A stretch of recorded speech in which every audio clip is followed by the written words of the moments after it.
view it on YouTube. Sorry. If you missed the presentation and would like to view it on YouTube, the link is provided on our website under the Social Justice Committee Advocacy and Activities page. The opioid public health emergency is a timely topic, considering the recent increase in substance use disorders and fatalities due to opioid overdoses, especially during COVID, since COVID started. Tonight, we have a very knowledgeable individual, Mark Barnes, who is a pharmacist from Carleton Place and a passionate advocate for respectful approaches to addiction and mental health. Mark's passion led him to the establishment of Respect RX, an Ottawa pharmacy that provides dignified, stigma-free pharmacy services to people with complex mental health and addiction issues. He will focus his presentation on saving lives with Naloxone, which is a medication designed to rapidly reverse the effects of an opioid overdose. Naloxone can and has saved lives. There will be a time for questions at the end, so we're asking to please hold your questions until the presentation is finished. You can also ask your questions via chat, and our Zoom administrator will pass your questions on to Mark, and I believe he will receive them as well directly. It is with great pleasure that I present to you our speaker for tonight, Mark Barnes. Welcome, Mark, and thank you very much for joining us. Thank you for having me. Being invited to speak in front of anybody right now is a pleasure, and it's something I don't take lightly. Though I do this 300 times a year, I really don't take it lightly, that's for sure. So first of all, yes, I'm a pharmacist from Carleton Place. And my humble beginnings actually started way back in Smith Falls, as I mentioned. I learned there. When I worked actually in Smith Falls, as you guys know, from 2001, 2008, it was the Percocet capital of Ontario. There was more Percocet dispensed in Smith Falls in those 5 or 6 pharmacies, which meant, Perth, or which meant like, the Pharma Pluses that were there, or now the Rexalls on Main Street, over Keith Pratt's store, the Walmart, the Independent.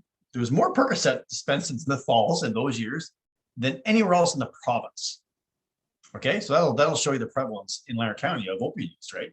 Now, I'm not blaming Smith Falls by no means, but it'll let you know that I wasn't even aware of how big of a problem it was as a young pharmacist back then. And I certainly was not the guy I am now. That is for sure. My evolution is well documented. I spoke about it publicly many times, especially back in my alma mater in Memorial University of Newfoundland, about my evolution. And until you really have lived experience, until you maybe had to have kids, get older, I don't know, become wiser, but until you really understand what opioid use disorder is, you'll never get it.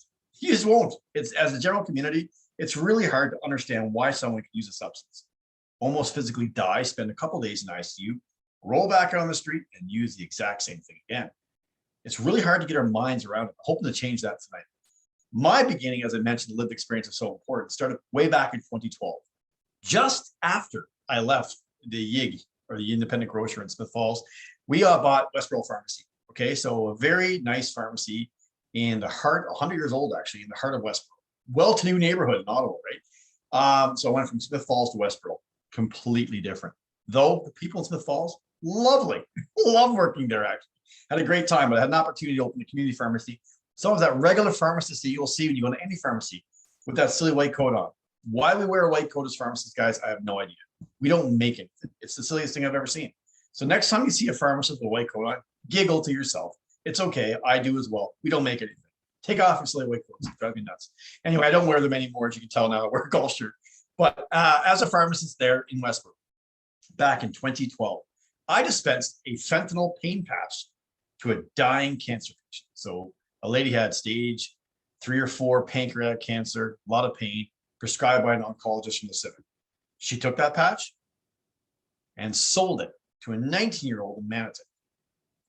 Chewed the patch on a Saturday night at party, drank some booze, and was dead 5 minutes later. Overdose, acute opioid overdose. One of the first opioid overdoses among youth in actually Ottawa back then in 2012. So the following Tuesday, Ottawa Police Service came to my pharmacy and said, "Hey, buddy, your patches were found at the scene of a death in Manitowoc. Can you really explain what happened? I'm like, no, I dispensed a legal prescription to a dying cancer patient. I can't tell you how they ended up with a kid in Manitowoc. I don't know. And they left. I mean, after I left, I remember feeling definitely angry, but more worried, really. Because in my mind back then, I got thinking, if I can't trust a dying cancer patient with opioids, then who can we trust in this crisis? Now, this was back in 2012, in the height of the OxyContin crisis, right? And prescribing of Percocet that I mentioned that happened in Smith Falls as well. So back then, well, it was really a big problem with opioids started to present itself. So I just so happened to have an interview with Steve Fisher from CBC, local in Ottawa, the following Thursday. So timeline again, Saturday death. Tuesday, I found out about it. Thursday, I had the interview lined up with Steve Fisher anyway, to talk about the opiate crisis back in 2012, which was OxyContin. Steve comes into the pharmacy, and our conversation quickly turned to this fentanyl death that had just happened on my watch. So being a loudmouth Newfoundlander that I am, maybe, I don't know. I said to Steve, that is it. You cannot get a fentanyl patch from this pharmacy in Westboro unless you return an intact patch back to me, used. So he said, Mark, essentially you're going to do a fentanyl patch return program. I'm like, yes, I am. Then I abruptly turned around my staff and said, oh crap, I just told CBC we're doing this. We got to. Like, honestly, that's how I thought of it. I shot my face off the report. Those who know me well, that's probably how it would happen. They get it totally. Anyway, we started that patch return program that Thursday. Okay, that Thursday afternoon. Little did I know that Steve was going to report this in the news at 6 p.m. It got picked up by CBC National at 11 p.m. But by Monday morning, so guys, timeline again, Saturday, Tuesday, Thursday, Monday, just over a week after this fentanyl death, I had over 30 media requests from coast to coast in Canada, including Canada AM, to speak about this fentanyl patch return program I was doing in Westboro, because there had been fentanyl deaths among youth and young adults right across the country. Had no idea what was happening. But I knew that I had an idea that was going to work probably. Well, events a couple years later, 2014, that fentanyl patch return program is now Ontario law. Okay, it's called Safeguarding the Community Act, Bill C-33. It kind of went through North Bay, long story, but Vic Fidelli, independent MP at that point, MPP, and it got royal assent back in 2014. Wow, great. That's the fentanyl piece to aside. What that did for us, though, as professionals, it let us kind of internally reflect on what we want to do professionally. I found myself right after that death spending more and more time talking to people about substance misuse, looking at opioid use in general, really learning what it is. And we started treating a ton of patients in Westboro. We grew our opioid substitution therapy and our kind of addiction medicine from like 2 clients to 80 clients in the heart of Westboro, one of the richest neighborhoods in Ottawa, right? Then we realized that we want to do this full time. I said to my business partners, guys, I want to do this full time. So we sold Westboro Pharmacy back in 2014, but back in 2013, we opened the first Respect RX pharmacy, a pharmacy that was dedicated to the treatment of people with complex mental health and substance misuse.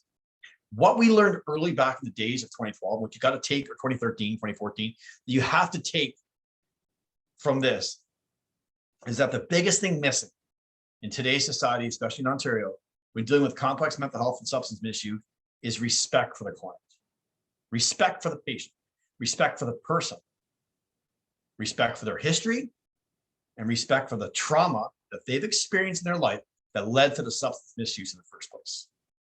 We learned that early. So we called ourselves Respect. My wife thought it was a stupid name first until I explained it to her.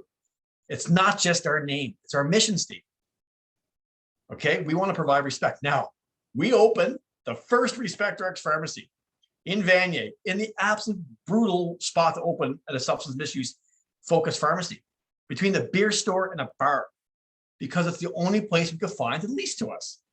Nobody wanted to give us a lease. You're just another methadone clinic. We don't want your clients, blah, blah, blah. Honestly, we could not find a spot. We opened day 1, 0 patients, right? Bright, big, beautiful place where we're going to treat people with respect. And let me tell you, when you show respect, dignity, compassion, understanding to someone on their absolute worst day, the day we call ground zero, the day that they roll out of a crack house into your pharmacy for treatment, the day that they flee a physical or sexual assault or an abusive relationship to seek kind of refuge with you and treatment, The day that they lost their job, their career, everything through substance misuse and finally disclosed it to their spouse and they kicked out. Day zero, when you show compassion, respect, dignity, understanding on that day, not only do you gain a friend in that person for life, but they want you to help their whole bloody community. So we grew, and we grew fast. Now we have 5 locations, right through COVID. From 2013 to now, 5 locations and access to 3,500 people every day in our region, guys, who are battling a substance misuse issue. So though I speak to you as Mark Brown's pharmacist from Carleton Place, post power outage store, really the message to you guys tonight is from my patients because it's their story, not mine. Yeah, I've evolved to be the guy I am now, but really it's their story that I'm going to share with you and why this tool, naloxone and overdose prevention is so valuable to keep people breathing until they get a chance to get well. So with that, I'm going to share my screen. You guys can see that now. There I am in Carleton Place, 6 feet from anyone outside. Okay, so now I got to show this picture because you're supposed to show pictures of your babies, right? Well, this is our newest baby. It's our brand new head office at 45 Montreal Road in the heart of Vanier. Why am I showing this picture? Because this building is very special. Why?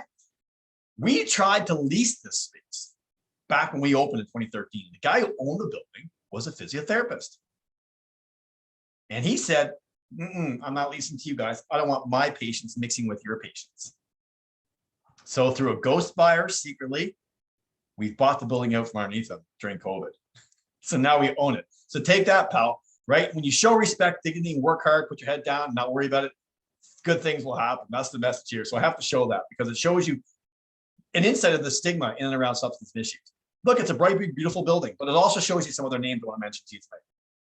Another name, Recovery Care. I don't own it and operate it. It's the doctor side, okay? But they're partners of ours. They co-locate all of our locations.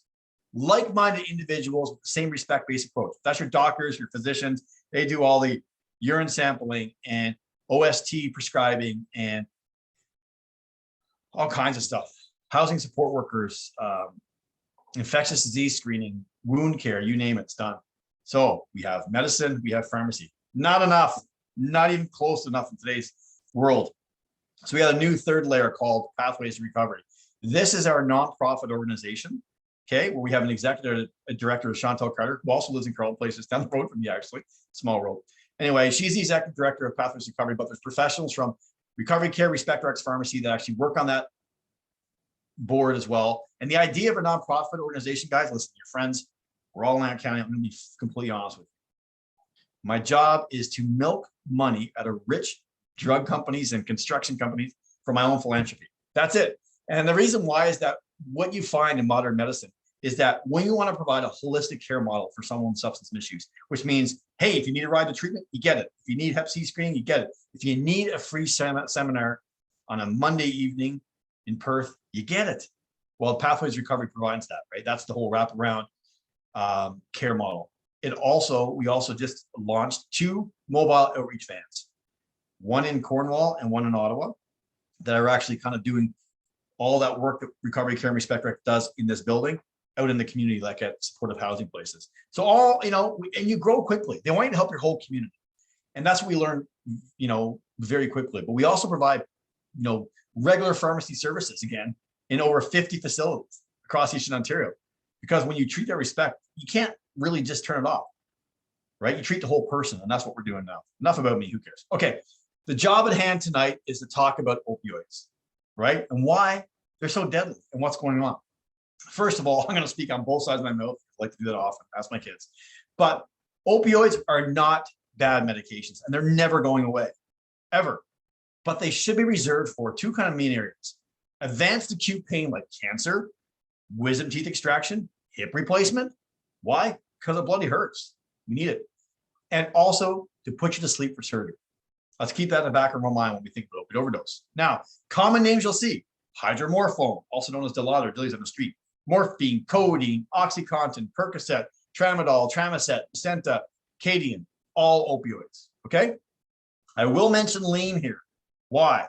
Well, here's lean. Lean is kind of a mix. Lean is 2 liquid opioids, codeine liquid or Vicodin liquid, taken from pharmacies, thrown to the street, mixed with vodka, fruit juice, and Sprite, and then marketed to young adults, kids, high school kids, university kids, as just an alcohol beverage, but it contains opioids. People overdose. Now, I told you I live in Carleton Place. My daughter goes to Notre Dame High School. Okay, she knows friends at CPHS as well at Carleton Place. She can't go to a prom party now where there's not legal. It's everywhere. Okay, very, very, very common in Leonard County. Very common in all of Ontario, really. Okay, very made popular among the rap culture with Jay-Z and the Drake and all those bozos who would rap it in their lyrics, right? So they actually, talk about lean. It's also known as purple drink or syrup as well. Very common. I wanted to put it out there for people who are parents and grandparents. Now, let's go back to 2012. Let's rewind the clock again, a decade ago. And I had to ask everybody on the call today, what is the most famous street sourced bootleg, like drug den street made opioid? Everyone on the call, just like every gangster movie you ever watched, you all would have said heroin. Heroin's an opioid. Okay. Used to be natural from the poppy seed. Now it's synthetic, right? Heroin. Really? Let's advance 2022, 10 years later, where we are today. Heroin is gone. It has been replaced with street source, bootleg, drug den, fentanyl. Different than the patches I mentioned. Took care of that with the fentanyl patch burn program. This stuff is powdered form, all various colors, made by the street for the street. Why that is such a problem is fentanyl is 100 times stronger than heroin per milligram strength. Now, during COVID-19, the last few years, it's really hard for drug dealers to make a consistent form of fentanyl. They can't get the raw ingredients to make it. So in essence, what we have are hundreds of different analogs of fentanyl on the streets out there, all over the place. Most of them are as strong as carfentanil, which is 100 times stronger than fentanyl. So what you have to understand, in the last 10 years, your toxic drug supply on the streets, Perth, Smith Falls, all over Leonard County, Ottawa, Valley, everywhere, is now 10,000 times stronger than heroin milligram strength in just 10 years. It's changed so much so, I'm on the overdose task force, Eastern Ontario Health Unit, Ottawa Public Health, as well as I do some work with Kingston Frontenac. Okay, we put out these notices to everybody. It says anything can be cut with fentanyl or carfentanil, which means that anything can be mixed with it. So we are finding minute amounts of these powerful opioids in all street drugs: Molly, ecstasy, crystal meth, cocaine, speed, fake steroids at gyms, and even street sourced non-government supply cannabis can be cross-contaminated with opioids. So not only do we have a opioid crisis where people are consuming opiates at alarming amounts, we have a non-opioid street drug issue where all other drugs can be cross-contaminated opioids. So people are overdosing and dying who didn't even want to take an opioid in the first place, right? Now people ask me, say, Mark, you're causing fear out there. Stop it. Well, actually, I'm not. I'm really speaking from statistics and medical literature. This is evidence-based stuff. Tara Gomes out of Toronto did a test on about 1,500 stimulant doses. When she cross-tested them, she found fentanyl in 4.4% of them. That's like 1 in 25 doses. Are you kidding me? So basically, I tell kids, everybody out there, just assume whatever street drug you're using contains opioids. Carry naloxone, never use alone. That's my message. Now, what is an opioid overdose? What's actually happening to the body? Well, I mentioned we use them to go put you to sleep for surgery. Let's think about that process. Anyway, by show of hands, I got some faces here. Show of hands, how many people have had surgery? Raise your hand. Congratulations, you're fentanyl users. So really, the study of anesthesiology, putting you to sleep for surgery, is the study of putting you in overdose, really, right? So, the doctor says, okay, it's time for your whatever, hip replacement or whatever. Count backwards from 10, 9, 8, 7. You're unconscious. Welcome to the wonderful world of opioid overdose, right? Now, as soon as you lose consciousness, the first thing that the doctors will do is they'll intubate and ventilate. They'll hook you up to a machine to keep you breathing during surgery. Because not only do these strong opioids kill pain, sedate for surgery, they acutely stop breathing. So on the street, same level opioid, the mu receptors in the brain and spinal cord become saturated with the opioid, breathing stops. Your parasympathetic nervous system is shut off. Your brain becomes hypoxic, no oxygen, you die. The whole process, just like that kid that was my fault in Manitouk, you die in 3 to 5 minutes. In our region, most people die of an opioid overdose. 911's been called. Like paramedics are en route, but they didn't have a tool to keep them breathing until paramedics got there. That is the problem. Now, how often is this happening? Man, the prevalence is insane. I wish I could really, I guess, emotionally tell you how this slide makes me feel, but it freaks me out. Basically, it's all I'll say. Newfoundland freaks me out. And since 2016, we've lost well over 27,000 people to an opioid overdose death in Canada. Remember, Canadian numbers of opioid overdose death around what, 45,000, 40,000? We will surpass that number next year, bar none. And we are spending billions on COVID, right? Yet we'll have all these deaths happen and no one's talking about it. It's driving me mental. In 2020, we lost Canadian right now every hour. So basically, while we're chatting tonight, someone's died of an opioid overdose death. It's becoming the number one cause of accidental death among youth.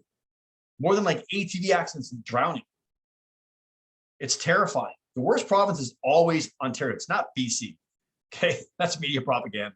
It's not the Lower East Side of Vancouver. That's only their issue. No, their rates are huge, but the absolute number is always Ontario. 2021 is no better. I got the data of the first 9 months. We're already at 5368, which means I'm probably expecting somewhere around 7,000 deaths this year in 2021. Probably somewhere close to 2,900 in Ontario. Tragic. Listen, the Ontario government lost their collective marbles around the opioid crisis back in 2018, 4 years ago. So much so that they activated the emergency response system in and around the opioid crisis. The health minister said, we is in trouble. We better start putting money towards this. Or people are going to die at alarm rates. So they did. They had naloxone out everywhere. I was putting naloxone everywhere. Public health was. I felt like Oprah Winfrey. You get a kit. You get a kit. Everyone check under your chair. I'm like Ellen DeGeneres. Under your chair, there's an naloxone kit. That's what I felt like everywhere. Trying to give to every single Ontario resident. That was back in 2018.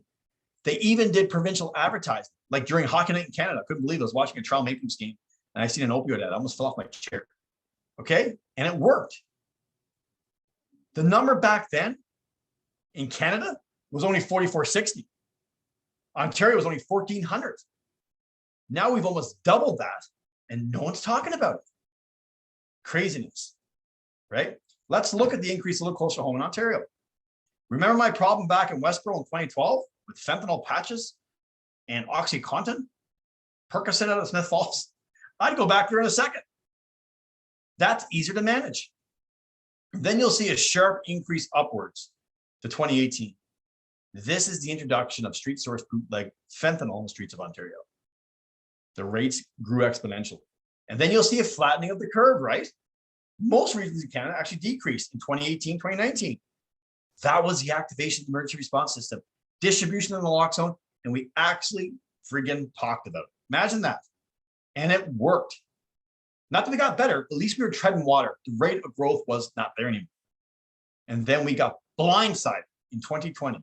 We lost 2,426 Ontario residents, a 60% increase year over year, 250 in December alone. This is COVID-19, fear, anxiety, isolation. And I still believe access to cash in CERB has led to more overdoses than we've ever seen before. And we know it's continuing on in 2021 and probably will continue at this rate of death for the next 5 years until we get a handle on it again. We have to pull off the blanket of COVID now and look at the mess underneath it and try to fix it. What does that look like, right? And no matter where you live in Ontario, you can't hide from it. I was talking to guys from Algoma today, up in the Sioux. Everywhere was double, including Leonard County. Now, I mentioned that people didn't have enough time to get 911 there. Well, that's concerning to me as well, because really, during the July long weekend last year, they broke a record in Toronto with 200 opioid-related calls in one weekend. One weekend. I work with paramedics. I do, but I actually play hockey with them, actually. I know I look like an elite athlete, guys. It's hard to tell on the screen. Very, very deceiving. But anyway, I play hockey with these paramedics, and I ask these guys, I'm like, okay, how often do you get an opioid call, right? And they told me, you know, Mark, years ago, we used to get an opioid call once every 2 weeks. Now we're getting an opioid call twice a shift. That's concerning. Here's another notice out of Sudbury about a product market up there is THC Gold, just cannabis product, right? On the street. Nope, contained fentanyl, people died. It's back in June. I mentioned that we did the work in the past, right? We did the work in the past. Back in 2018, 2019, we flattened that curve, right? We did a really good job at trying to slow the rate of growth of deaths. Anyway, in some cases, we went down. Great. The best region in Ontario at doing that was right here in Ottawa. 38.1 kits per opioid harm. The Ontario average was only 9.6. So it was me. Public health in Ottawa, inner city health, all the work we were doing, we're getting it out there. It was working. But despite all this work and 38 kits per opioid harm, we still lost 64 people in Ottawa. Now, I sit on the overdose task force in the city of Ottawa, so I have access to the coroner's office. And I said to the coroner's office, okay, listen, we lost 64 people. Yeah, I get it. It probably should have been 250 based on, national statistics, but I don't like to focus on lives saved, but focus on lives lost to keep my head in the game. So of those 64 people, I asked them, how often are you finding naloxone at the scene of the death, right? In other words, how often does a person have a chance to make it? And they said, Mark, sadly, only 1 in 4. I'm like, what? We are the best in Ontario, 38.1 kits per harm. And you mean to tell me we're only batting 25% of the time? Brutal. So that got me focused a little bit harder on who needs naloxone. Who are we missing? And that really lends itself to a bunch of stigma. So let's think about what medical literature tells us about who needs naloxone. So who's at risk of an opioid poisoning? Group 1, patients prescribed opioids. Smith Falls. Like really though, you're at risk, right? You really are. Why? Here's a sad statistic. 1 in 3 people who die of an opioid overdose death in Ontario have an active prescription for the opioid at the month death. Right? But I'm not just looking at you, Smith Falls. I know I make funny because I work there. But 13% of all Ontario adults received an opioid prescription last year. That is a large number. Actually, Canada is among the epicenter of opioid prescribing in the world, right? And Ontario is as well. We dispense over 100 million opioid prescriptions per year in Canada, more than 3 per person living. Staggering amounts, right? Staggering amounts. So we are bathed in opioid prescriptions. So hey, it's not just a street opioid use issue, it's a prescription issue, right? Now here's a sad statistic and why I'm frustrated with pharmacists and their silly white coats. Do you know how many opioid prescriptions from pharmacies are protected with a free opioid overdose prevention naloxone kit alongside it? Free. FREE. Dougie's money is paying for this. Do you know how many go out? There is only 1.6% of opioid prescriptions in Ontario that are protected with the naloxone kit. That is it from pharmacies. Brutal. Pharmacists, take off your stupid white coats and do something. It's frustrating for me as a pharmacist who's passionate about this. So patients prescribe opioids. Good one. Now, we are Canadian, so we're super nice. We share our opioids with friends and family. It's well documented, okay? Greater than 70% of all opioid use is for non-medical reasons. We are really seeing this. Now, what you have to understand about opioid use in general, it is not a homelessness problem. It is not an unemployment problem. 68% of people in Ontario who overdose are fully housed. It's not homeless. Well over 50%, 59, 60% are fully employed like, everyone else. It's not an unemployment issue. It's an everybody issue.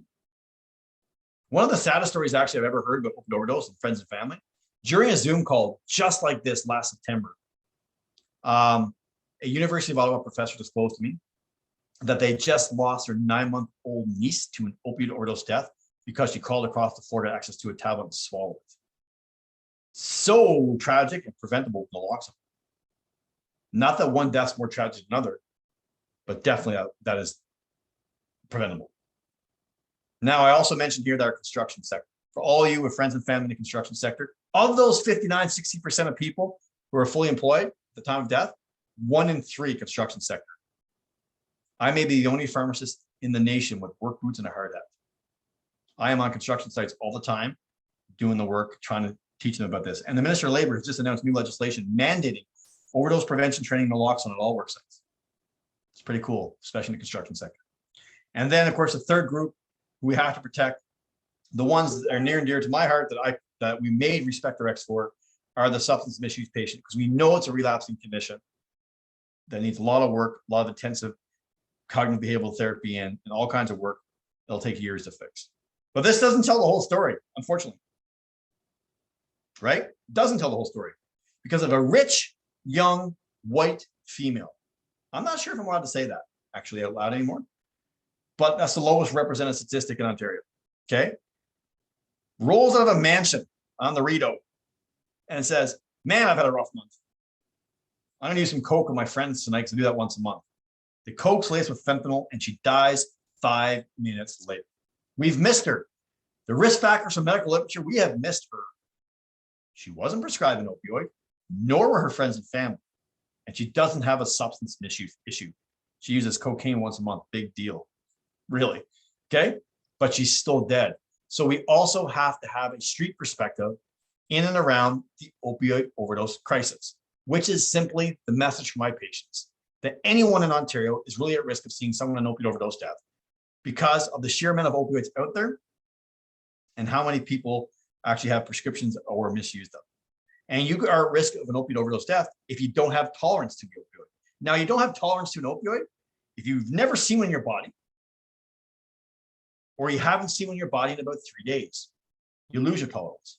So the person who thought she was doing cocaine, it was fentanyl, no tolerance, dead. The baby, dead. But what about a grandmother, right? Who makes a mistake with her own prescriptions because of mild dementia? Common. She doesn't take them for a few days, then takes too many on Thursday to go to bingo. Dead. Guys, this stuff happens. 1 in 3 hospital admissions, medication mismanagement.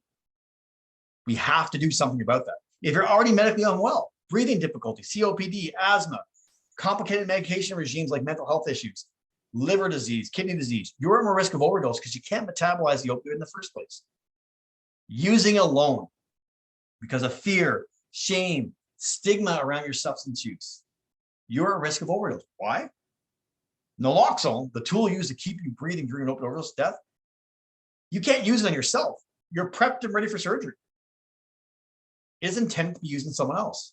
Those who carry naloxone and choose to get it should be deemed people savers, not drug users. There is a lot of stigma out there for people who carry naloxone that they are identifying as having a substance use issue.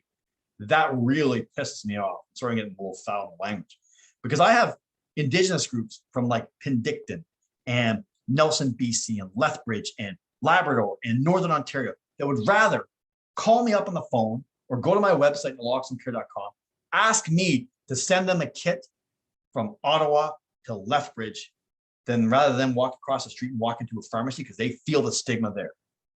That's a problem we have to fix as a society. That is the stigma there. Using alone, big problem during COVID-19. We ask people to self-isolate and stay away. And then a previous overdose is a risk factor of future overdoses. And this is the one that I told you about earlier is really hard for people to grasp.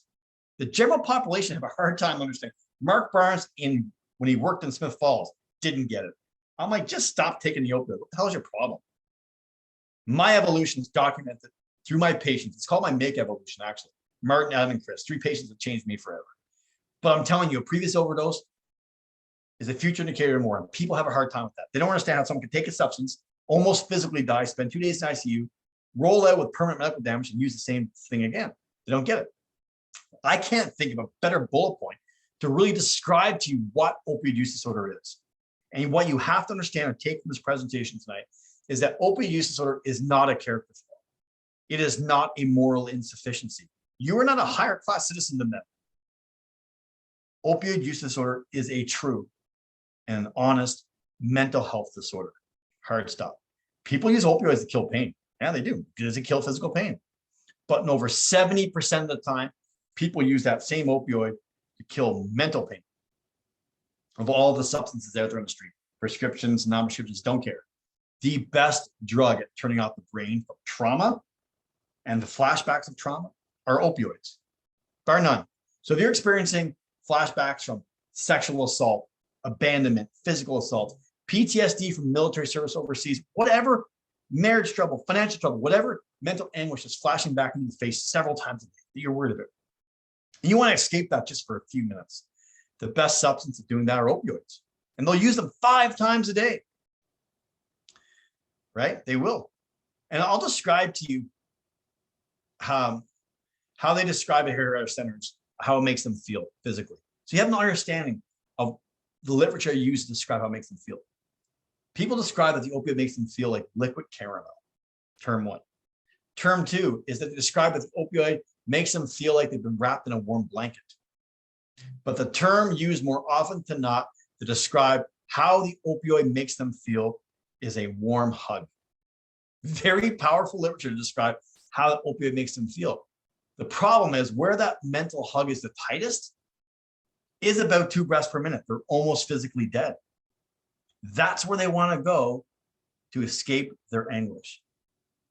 And if they go there once, they'll go there again and again and again until they get well, which takes years. That's how a previous overdose is a future indicator of more overdoses, but a best part of a presentation to teach you really what opioid use disorder is. So now Mark Barnes doesn't judge while they use it. I couldn't walk a day in their shoes. And that's the truth. And the drug that they choose to use, guys, is stronger than ever. That's a 1-inch ruler on the right-hand side. This is our toxic street drug supply, fentanyl and carfentanil. Those vials represent what it takes to kill you. It's the size of a few grains of salt. You can't taste it, smell it, see it. And though it gets mixed in everything.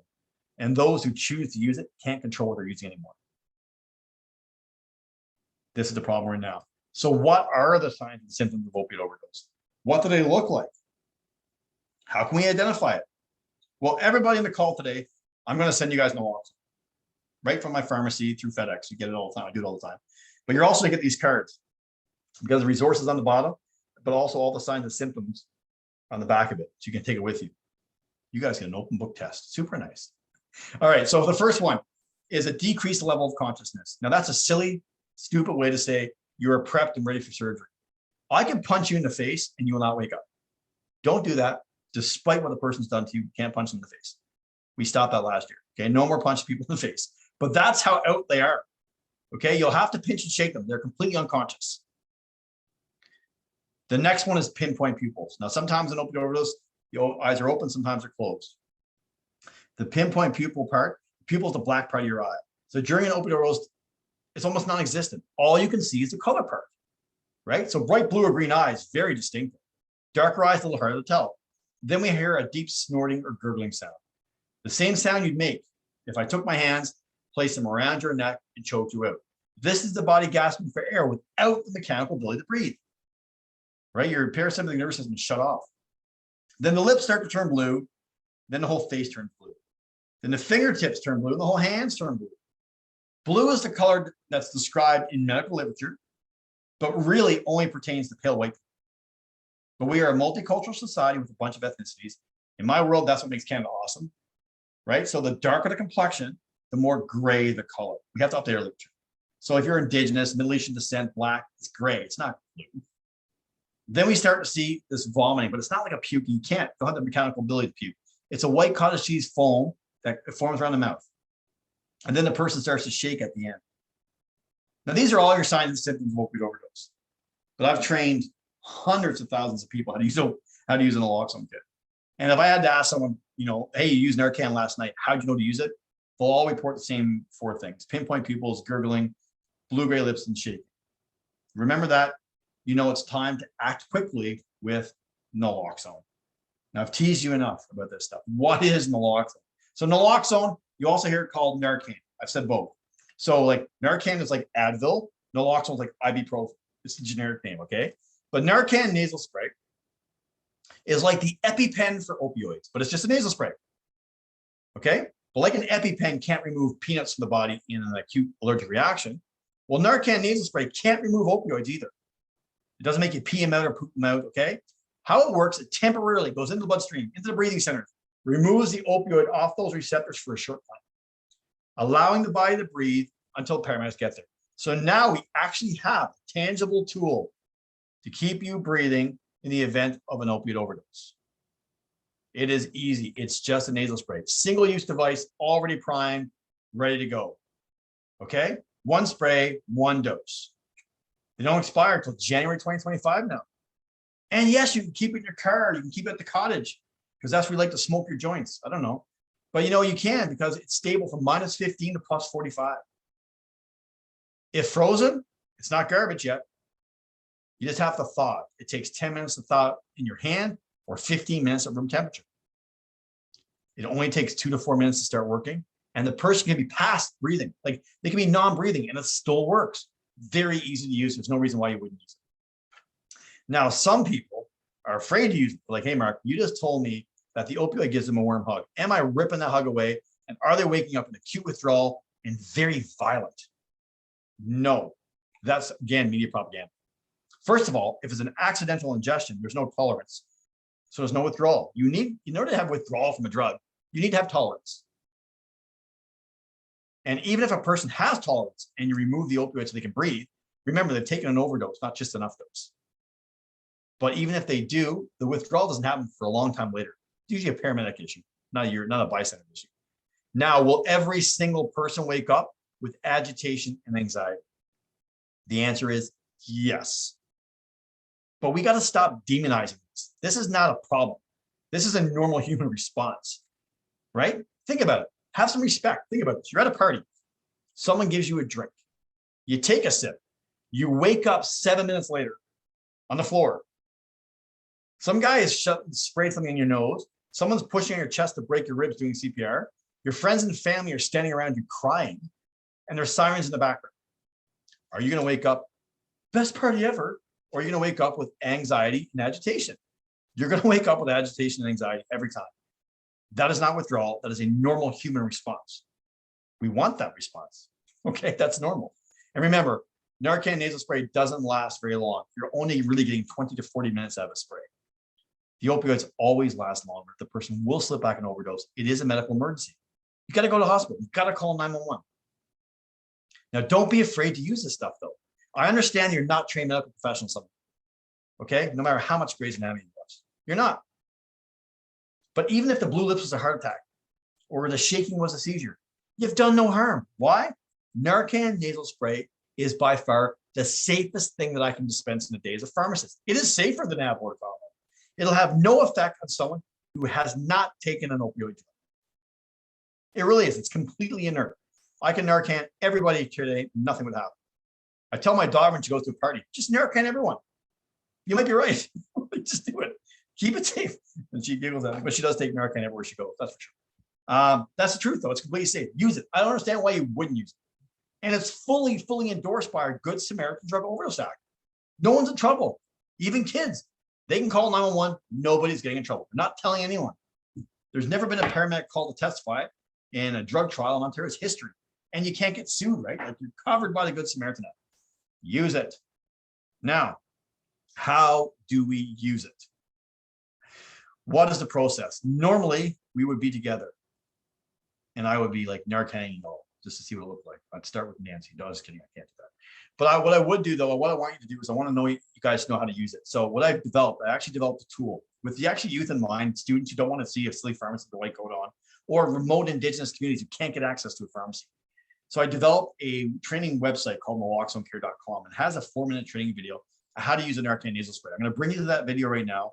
You'll watch it and we'll reconvene after. Okay. So I'm going to share my screen again, this time with sound. I'm going to bring you to the website and we'll reconvene after.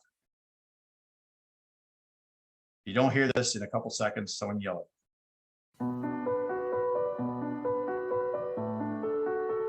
In 2018, 1 Canadian died every 2 hours from an opioid overdose, and this number continues to rise.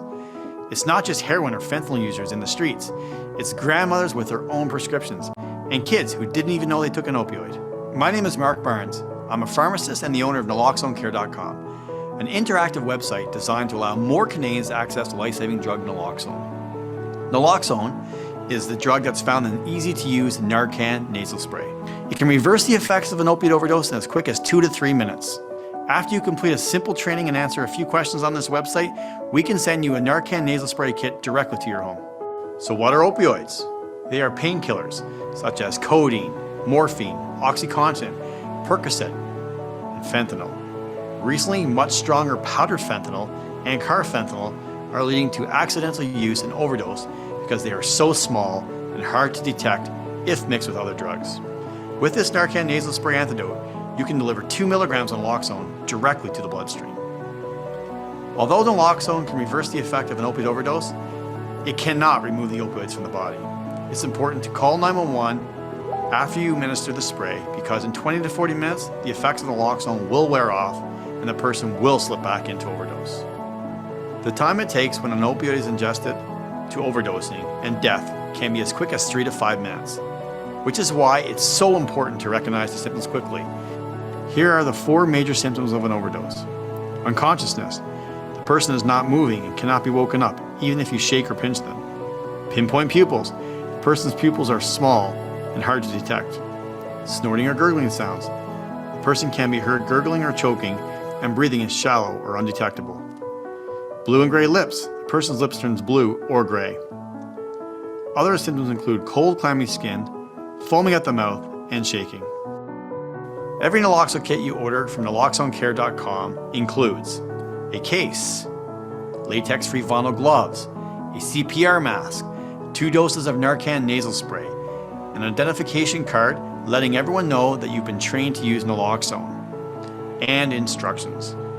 We like the 5-step approach to respond to an opiate overdose. Step 1, shake and shout. Assess the person and remember the major symptoms of an overdose. Step 2, call 911. If the person is unresponsive, call 911 right away. Step 3, administer the naloxone. Lay the person on their back. Remove the device from the packaging. There's only 1 dose per device, which is ready to use, so do not test or prime the device. Tilt the person's head back and provide support under their neck with your hand. Gently insert the tip of the nozzle into the nostril. Your fingers should be right up against the nose. If giving to a child, make sure the nozzle seals the nostril. Press the plunger firmly with your thumb to give the dose. Remove the device in the nostril. Step 4, chest compressions. Start CPR as it takes 2 to 3 minutes for naloxone to start working. If you have an AED, use it. If not, push on the center of the chest. This pushes any of the oxygen left in the body to the brain and circulates naloxone to the areas of the brain and lung to start working. Step 5, is it working? In 2 to 3 minutes, then go back to step 3 and administer a second. Once the naloxone is actively working and the person is breathing on their own, put them in the recovery position. The recovery position helps open the person's airways and avoids choking on vomit or spit. Remember, naloxone only lasts 20 to 40 minutes, so an overdose can return. It's important to get the proper medical treatment.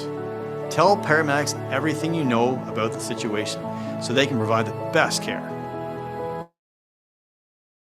Save a life.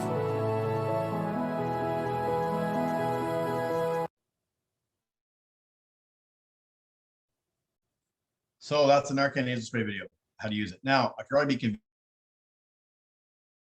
naloxone in mortality or morbidity data. Hey, did you make it? Do not make it. Pretty disrespectful for those who need this, because I think a Narcan nasal spray not as an antidote to an overdose, more as a medicine to keep me breathing until I get well. Okay, so I'm seeing consequences. People use it, live, yet have full permanent medical damage due to lack of oxygen to the brain. Most recently, we just learned of a girl who lives in one of our group homes that actually lost her leg. Brutal, right? So let's try to get this into the body as fast as possible. So I'm going to change my 5 steps right away, despite the Minister of Health. I'm going to change them my way. Step 1, 2, 3, lickety split. Step 1, assessment. Who cares? It's safe. Give it anyway, just in case you're right. That's how I almost feel right now in society. But if you see any of those symptoms, pinpoint pupils, gurgling, blue gray lips and shaking, you probably an overdose. Give Narcan, right? Step 2, 911. We all know the number. It's 911. Okay, call it. However, better to get staff it out. Have someone call for you if you're not by yourself. If you are by yourself, speakerphone or cell phone speaker has a timer going. Do not wait for the 911 responder to tell you what to do. Open your Narcan, spray it. So my step 1, 2, 3 is like 10, 15 seconds. You whip open the nasal spray and you spray it. Now I'm trying to make it sound exciting. It's just a nasal spray. It looks like this. That's the plunger in the middle. Single use, already primed, ready to go. Left nostril or right nostril, you choose which one.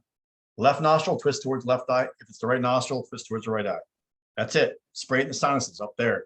When you spray it, now it shoots about 2.5, 3 feet in the air here in my office, but inside your nose, it coated the sinus. And you've cooked it, right? No plunger anymore. It's gone. Single-use device, done, delivered it. So that's step 1, 2, 3. You give it naloxone. Now we want this to work as fast as possible. So we want it to work like 2 minutes, not 4 minutes. How you make it work as fast as possible is by using an AED there's one around, or starting CPR. Just chest compressions. That's the most important part, even more than breathing, because during COVID-19, Public Health Ontario doesn't want us to really use much rescue breathing. However, it's a loved one, you do it anyway, right? Normal CPR. I'm not here to train you about CPR.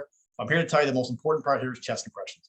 And you're going to push on that chest for about 2 minutes, maybe a minute and a half, 2 minutes. And when it kicks in, when the Narcan kicks in, you're going to hear a sound that's heard in every single overdose reversal. You hear this, a deep breath. If you do not hear a deep breath and the clinical picture is getting worse, there's more blue and gray, more shaking, starting to gurgle more and more loud, then you give another spray. So it goes spray, chest compressions for about 2 minutes, spray, chest compressions. You keep going that rotation till you run the naloxone, and everyone's getting sent 4 sprays, 2 kits. A paramedic tells you to stop, or the person takes a deep breath and is doing a lot better. Sometimes they wake up, sometimes they don't. They wake up, great. They don't, put them in the recovery position. Now, step 6, which is not in the video, which I think is probably the most important over the last 2 years especially, is your own personal wellness check, okay? You've been through something traumatic. Now, I've used Narcan on someone. I hear stories about it every day. Ottawa Public Health gets 2 calls per day if someone used Narcan to save a life. I love getting the emails after a presentation like this for someone who's used it to save a life. It fires me up. So if you ever have those lived experience, please send them along to me. And I'm telling you, it is traumatic at times. So take care of yourself. So step 6 is your own personal wellness check. Do whatever it takes to make you feel better. It's one thing we learned over the last 2 years. We're not invincible.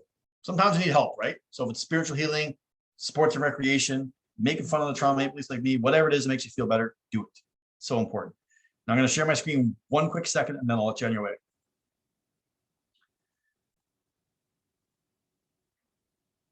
Okay, getting the naloxone in Ontario. Now I'm going to send it to all you guys. So what I would really recommend is that you reach out to Elaine, or Elaine, when you're going to send out an email saying, give me some information. This stuff's kept confidential, and I will actually mail you guys directly naloxone right to your door, 2 kits each. There is a community pharmacy program. The list of pharmacies on that program giving out naloxone are right there on that website. 1.6% of opioid prescriptions are covered off right now. Pharmacists have a lot of work to do. I do consistent work in my profession to try to make us better. I developed a naloxone dispensing guideline for pharmacists across Canada with 8 peers of mine. We're working. It's not going so well, but we're working on it. You can also email me if you have any questions. mbarnes@respectrx.ca. But please go to naloxonecare.com. Check it out. Here's what it looks like when you log on there. You want to order a kit for your friend or family, other than the ones I'm going to send you directly. You click on the green button that says order a kit. Then the first question is going to ask you, do you live in Ontario? Or are you a First Nation person? Like, do you have a status card? If you do, click yes, fill out your information. I can send a kit anywhere in Canada. So share that information to all of our First Nation recipients right across this country. Click on order a kit. There's also a group training function at the top of the screen that you can click on if you want this training somewhere else. The last thing I mentioned before I stop is actually a new app that's out there called NORS, this National Overdose Response Service. It's one of the bright things that came from COVID-19. The guys named Brave out in Ontario or BC developed the National Overdose Response Service, a NORS app. So if someone is using it alone because of stigma, shame, fear, they can call a number and someone could be on the phone with them while they use that substance. They don't respond back in a few minutes, they'll send an EMS to your location. Pretty cool thing that happened with COVID. Of course, the last thing I always say, and that you got to keep in the back of your mind, is ask not why the addiction, but why the pain. All right, with that, I will end my show. Let's stop the share and turn it over to questions. There's none in the chat that I can see right now, unless I'm missing something. Does anyone have any questions?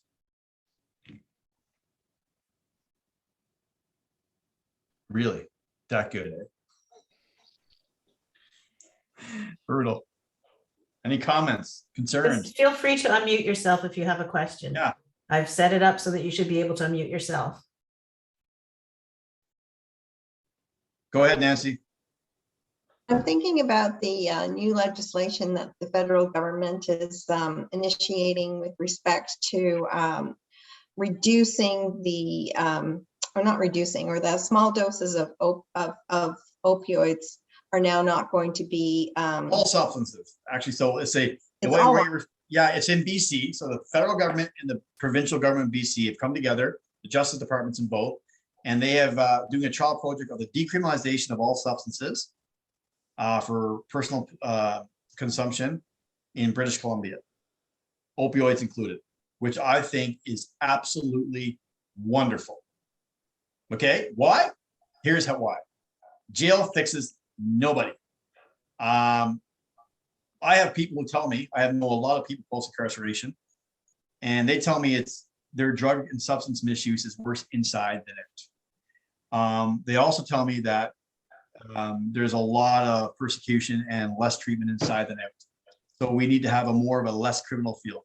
And there's a couple of things I can refer to where it's worked. One is Portugal, another is Netherlands, and as well as Recovery Kentucky, where they've done significant studies. And rather than putting people in jail for simple possession or drug crime, they actually put them in treatment. And they were able to divert like almost two sets of $500 million from the criminal justice system to the actual treatment system to help people who have a substance misuse issue. And you can't graduate from that program and be free in society until you check a bunch of boxes, such as employment, education, financial debts paid, reconnection with family or social supports. It's a whole bunch of things. And once you check all those boxes, you're free to go. And the chance of reoffending is very low. It comes from the governor of Kentucky back then, who had lived experience and lost his son to an opioid overdose death. So it's quite remarkable what you can do if you start to have rethinking the wheel. And this decriminalization of substances in BC is phenomenal. So why isn't it here in Ontario? It will. The best way to motivate another province to do something is show success in another province. It's true, we motivate them to do it, right? Now, BC is kind of a funny nut because they're pissing me off in some ways. I'll tell you why. They don't cover nasal Narcan. They only cover the old-fashioned injection. I don't get it, right? Like it's so frustrating. But anyway, but yet they do this, right? And the decriminalization is a big piece that needed to be done. We do it already kind of in Ottawa. We have something called a safer supply program where if someone's injecting fentanyl and is overdosed several times in a month, they can actually get opioids prescribed to them that they inject, like tablets they'll inject rather than have to use the stuff in the street, right? It's called safer supply. And we have the largest program in Ottawa doing that in safer supply Ottawa. And I'm a part of that as well. We also have the largest and the busiest safe consumption service in Canada in Ottawa at 350 visits per day. It's quite remarkable what's actually happening that you don't really know what's really out there. And it will come to Ontario. We had a problem. We had solutions back then with heroin and OxyContin, and the solutions were methadone and Suboxone. Now our new problem is fentanyl, carfentanil. We still have the old solutions. So how are we going to bridge that gap? Decriminalization, safer supply, all these other programs to draw people down to be able to do it correctly. It's really hard to grasp unless you're in it, because all you see is a waste of money, but really money well spent. One overdose is about $30,000 to a taxpayer. Just so you know, not that I ever put a value on an overdose. That's for sure. Human So value. how do you come up with that number? It comes from policing costs, EMS, ER, then ICU. It's $30,000 right now. That was what it was a couple of years ago. It's probably $50,000 now because the price of gas just to get the ambulance down the road. I don't know. Like, I'm dead serious. It's brutal, right? It's the truth. And you know, and people are like, well, let them die. Like I get that all the time, especially hockey. It drives me nuts. I'm like, why? Like, you know the value of a human life. So they did a pharmacoeconomic they did a economic analysis, I guess, on the value of a human life a little while ago. So guys at some smart place in the States, I don't know, just a lot smarter than me. And they started doing a value, and it's a tally that's keep going up and up. And right now, I think there's somewhere between $5 and $7.5 million American is the value of one human life to contribution to society. So how much are you willing to spend to save one life? That's my question, right? I'll spend 10 million, no problem. This is how I feel. Does this mean that a prescription for an opioid can contain fentanyl? Only if you're prescribed fentanyl, right? Prescription opioids are safe, but can you overdose on your own supply? Yes. I've had people who give an example who've had a regular dose. They take, like, say, hydromorphcontin twice a day. And they've taken that for years, ever since they had their whatever done. and it's a constant dose of an opiate they've always had. Then they have a stomach flu, or they have kidney issues, or they go into liver failure because of normal other medical procedures. And that regular dose of opioids has now a toxic level. That's why really every single opioid prescription should be accompanied with an naloxone kit. So does your prescription contain fentanyl? Only if you're prescribed fentanyl, never otherwise, right? This fentanyl stuff we're talking about is really street source fentanyl. Good question. Maybe I didn't do a very good job of actually describing that to everybody. So I want to make sure everyone understands that fentanyl that I'm talking about has two sources. It's from medicine. We use fentanyl, which is for surgery. We use fentanyl in epidurals for childbirth, but there's also a street source fentanyl that's made on the street that has all kinds of analogs in there.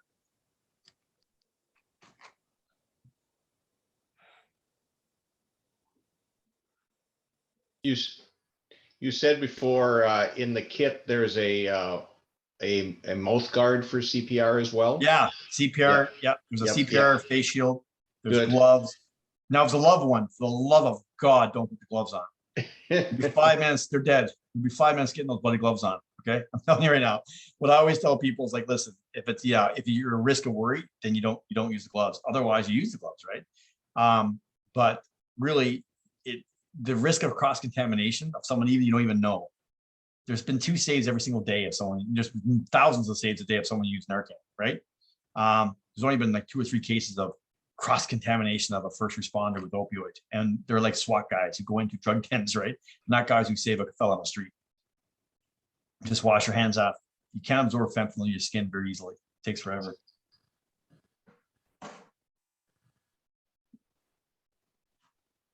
Well, this is wonderful, Elaine. Thank you. Well, thank you very much, Mark, for such an inspiring presentation. I'm certain that everyone found your presentation very informative. Thank you so much again. And as a token of appreciation, the CFUW Social Justice Committee has donated to the Perth Library on your behalf a book called Dope Sick: Dealers, Doctors, and the Drug Company That Addicted America by Beth Macy. And it's also on Hulu as I think they call it it's a series. Hulu, which is owned by the Disney company, and they made a movie out of it. And it's basically, Yeah, I've seen the movie. it's very, very good. I've seen it too. And it's more geared towards people who are addicted through the prescribed opioids versus the street ones. But If you're into documentaries or you're into short series, you need to watch The Pharmacist. It's out of the United States. It talks about the opiate crisis in like New Orleans post Katrina and how bad it got. It is insane. Talk about how a pharmacist kind of noticed this stuff. Like, it's insane. You got to watch it. It is absolutely incredible. But anyway, that's something else for you guys. Little thing. If you really want to get into this drug stuff, but it's a dark hole. But I recommend it to a buddy of mine. He's been now watching drug documentaries for about 2 months. So I warn you, you can get captivated by it all. I'll tell you. Yeah, it is. And the book itself, we have a picture of it on our website under the additional resources that we have posted for the opioid presentation we did back in March. And as Mark mentioned, if you want to have the kits, Mark will gladly send them to you by FedEx. You send me an email at elaine.brazo@mail.com. It's not Gmail, it's mail.com. And I will send the list. And with your email, you can provide, if you could provide your phone number and your physical address so that Mark can mail it to you. Bye. That's all FedEx requirements. I'm not going to put it on Facebook, I promise. Okay. Elaine, could you repeat that email address, please? Yes, it's Elaine, ELAINE Brazo, B as in Bob, RAZEAU @mail.com. Thank you. Thank you. And in closing, I will repeat a quote from Kate Middleton, Duchess of Cambridge, at a Taking Action on Addiction campaign last October, when she said, "Addiction is not a choice. It can happen to any one of us." So thank you very much again, Mark. Really appreciate your time and your support for this. And thank you to everybody who has joined us via Zoom. And hope you found it very informative. And good night, everybody. Take care, everyone. Bye-bye. Thank you.